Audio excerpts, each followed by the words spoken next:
सवारी हो यहाँ हुई हमारे गांव के गोवर्धन खुदई और हम अपन ब्लॉग में अपन पूरा बने रहो। आप मतलब मन दिखाने वाला ना हमारे गांव के गोवर्धन पूजा तो हमारे गैया माता मन तो आवते हो ही। ये देखो संगवारी हो हमारे गैया माता मन आवते और ये दाई मन जो है अभी गोवर्धन गोबर मतलब दिखते एक बात जो है ना खतरनाक वाला सीन होने वाला है अभी ना गोवर्धन खुंदाना है।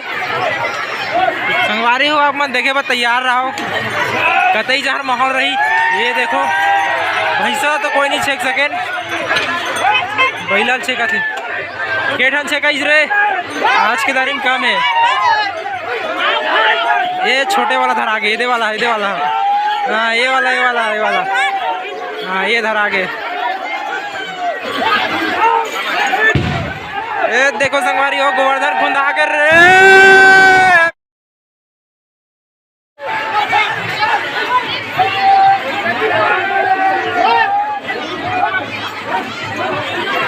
बैलर घलो था डरे का